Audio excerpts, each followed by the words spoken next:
Here at 4 o'clock, you're watching Live Impact News on WCNC Plus. I'm Jane Monreal, and right now we need to talk about measles because health officials in Mecklenburg County responding to concerns following a recent measles outbreak in our state. And this highly contagious disease has been making a resurgence in the last several months. This afternoon, we are joined by Joy Smith, the county's communicable disease doctor, to talk about everything you need to know. Joy, thank you for joining us this afternoon. Important conversation we need to have today. Thank you for having me. Want to give us an overview of where Mecklenburg and the state stand now when it comes to the current measles situation? Sure. And so I'll share. I am a nurse and Mecklenburg County's communicable disease director. And as such, Mecklenburg County has reported 3 cases of measles.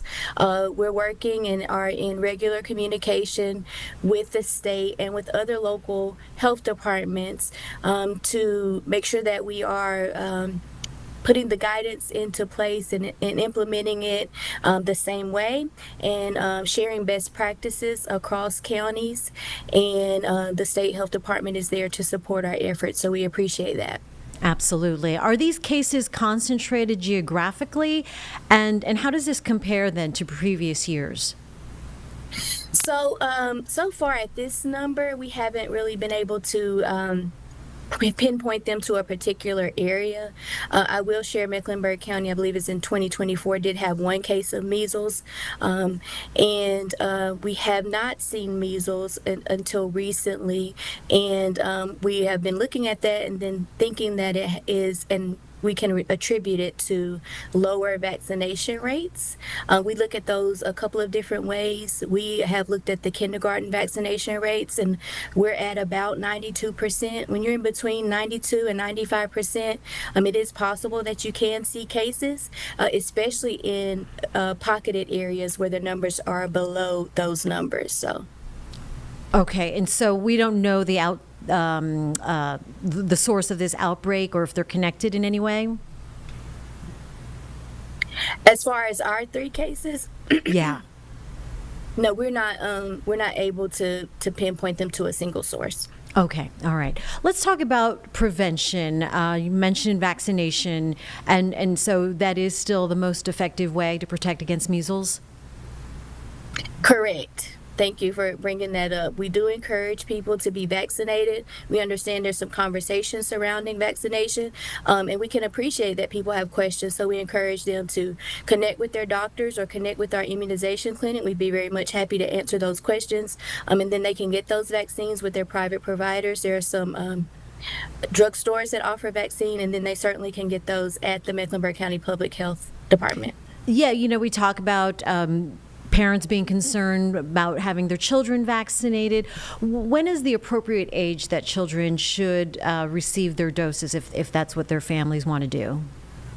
Yes, so the normal schedule, according to the advisory council, is at 12 months and then at 4 to 6 years old.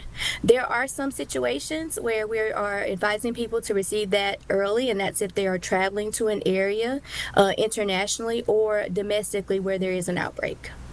And what do you say to those who may be hesitant about vaccines? What would you say to them about the safety and importance of this vaccine? I would say that the research supports that this vaccine is effective and it's safe. And again, be open to having conversations with either public health or your providers about vaccine in your specific situations. So who is most at risk then when it comes to the measles? Is it a certain age, a certain population? Yes, so the research is showing that there are a couple of areas where people can be high risk, and we want to take particular attention and care, and that's individuals under the age of 5 and over the age of 20. And then also we like to try to protect pregnant people and those who are immunocompromised, and that's why we encourage vaccination. Okay, very good. And so let's talk about symptoms now, and when you feel like it's other than maybe a rash or a cold. Right. So as far as symptoms, fever, of course, and then rash. The measles rash in most cases is pretty characteristic. It starts at your upper body, around your face, and then moves down towards your feet. And then also you could have what we call the 3 C's, and that's cough, red watery eyes, and runny nose. Okay. And again, so when they've been potentially exposed to something like this, when should they see their doctor? They should see their doctor as soon as possible. However, please, if you think you have symptoms of measles, please contact your provider's office via phone first. We want to make sure that everyone is able to be kept safe. And because this virus is so highly contagious, walking into those settings with those symptoms and then subsequently testing positive for measles could possibly expose a lot of people and result in more cases. Okay. We have one of our reporters, Joy, talking about this story today.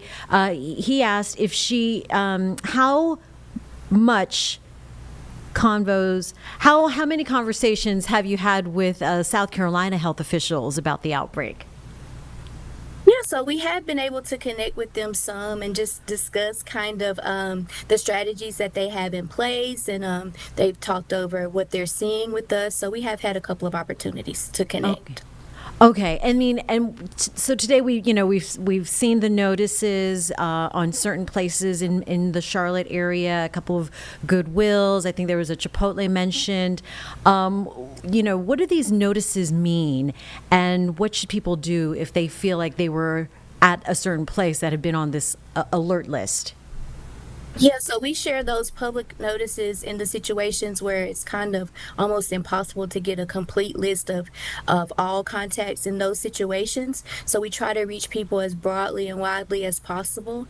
And that's the point of that, to let people know if you were in those areas and you start to develop symptoms, please call your provider or public health before presenting for care. All right. Is there any other treatments or, once you do find that you are diagnosed with this, is there a supportive care? Exactly. Treatment for measles is really just supportive. Other options people would have to discuss with their provider. Okay. And then do they last, the symptoms last for, I should ask, how long is the duration of a measles outbreak? As far as an outbreak, that's just going to depend on the number of unvaccinated people and exposure settings and how closely people have been to spread the disease. What we found with our symptoms, people are not having long periods of illness in our areas, but we have seen in some other areas where people have had outcomes that were not so favorable. Encephalitis is also a possible outcome of measles, so that's why we want to make sure that we prevent cases as much as possible. All right. And then once you do find that you are diagnosed with measles, people are quarantining. How long should they isolate themselves from others? Right. So when we find out people have measles, they need to stay in isolation for a 4-day period from the time they develop rash. And isolation, I want to note this, is different from quarantine. We ask individuals who were exposed to a measles case to quarantine and kind of limit their exposure to congregate settings, just in case that they did end up being positive. It reduces the risk or the number of exposures. And do we know these latest cases, or the cases in general, I think over 700 across the country, but certainly in North Carolina or Mecklenburg County, are they mostly young? Are they mostly children? The North Carolina data shows that a majority of the cases, I believe, are in older individuals. Okay. Anything else we need to know about prevention or treatment, Joy? No, I would just again encourage everybody to be vaccinated if you're not, or to check your immunity, because as you know, or as you may not know, individuals who were born before 1957 are considered to be immune. So just have those conversations with your doctor. Titers are another option, and let's just protect each other. Yeah, let's. All right, Joy Smith, appreciate your time. Communicable Disease Director, for Mecklenburg County Health. Appreciate the conversation. Thank you. Thank you so much. And we'll be right back on Live Impact News on WCNC Plus.